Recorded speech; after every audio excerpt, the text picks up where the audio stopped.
Visual Studio source code is a very lightweight and powerful source code editor. It is made by Microsoft, and it is available for all operating systems like Windows, Mac OS, Linux.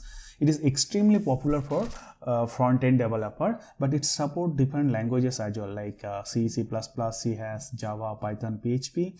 In this video, I'll show you how to install VS Code in Microsoft Windows 10.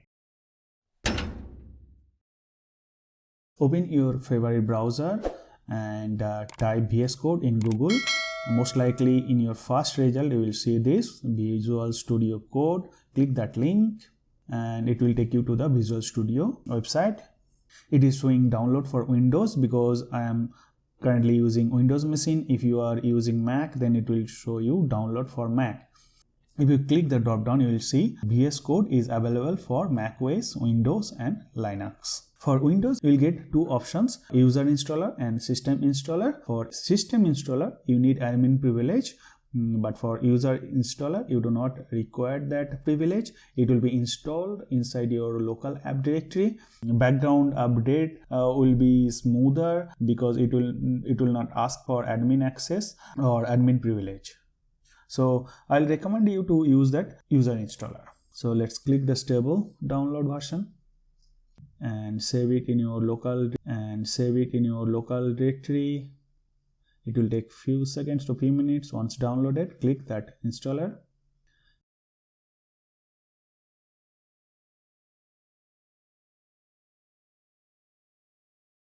Accept the agreements. We do not need the browser, we can close or minimize. Accept the agreement, click next. And there it will ask for the installation directory. I prefer to install everything inside one directory, that is installed. You can browse and choose your directory of choice. Click next. Click next. Here by default add to path is selected.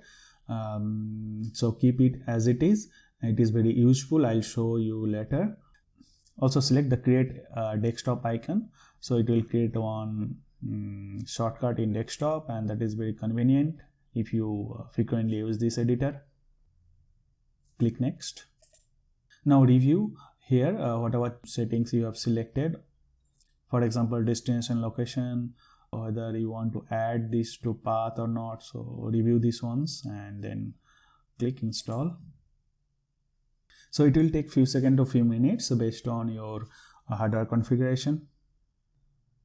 Now we will click finish button and it will launch the Visual Studio.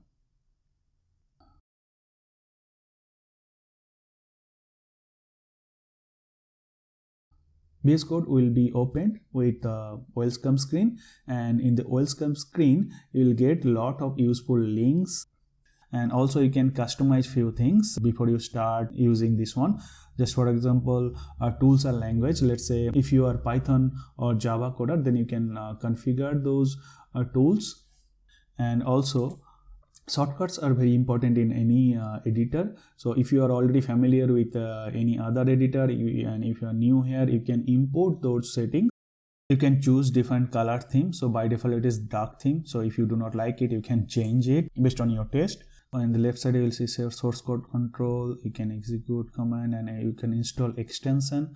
So here basically you can install different plugins or extensions available for VS Code. So let's say if you want to install React extension, just search React in that extension and you will find lot of options there for anything you will search. So you will see the number of download and starts. So based on that you can check which is most popular. You can install that one, and if you want to uninstall, again you can go there and search and click this uninstall. It's very easy. This is Explorer and nothing is added, so let's add something. So we'll add this folder in here. Now we can explore. Let's save this workspace. Save workspace as, and give a name and directory while we are going to save it. So it was untitled, now it's showing the name of the workspace. Now if we close it and open it, we can see it will be opened by default because this is the recent one. And from theme, you can change theme like light, dark. I personally prefer dark, so I'll keep it as dark. And settings and keyboards, you can import settings from different editor that you are familiar with, so it will be a smooth transition for you. For source code control, you can install Git. If it is not installed, then you can go to this link, install Git, and it will take at git-sm.com website, and there you can install the Git. You can enclose it. Now open the terminal. Let me show you one thing. So you remember when we installed that time we selected one checkbox, add to path. So that basically added in our system path. Now if you type code in terminal, it will basically open VS Code editor, and it's very convenient. Let's say if we want to open any particular file in VS Code, so from terminal you can type code, then that file name, and that file will be opened by the VS Code editor. Let's create one file, test, and write hello. We'll open that test file using VS Code. So in the terminal we can type code, then test.txt, and it will open that file in that VS Code editor. And it's very convenient if you want to open any file or anything from terminal. In file, open recent, you will see all the workspace or files that is opened recently. So from there you can quickly switch from one workspace to another, or you can open recently opened file. That's it for today. Thanks for watching. If this content helped you, please like and subscribe to support this channel.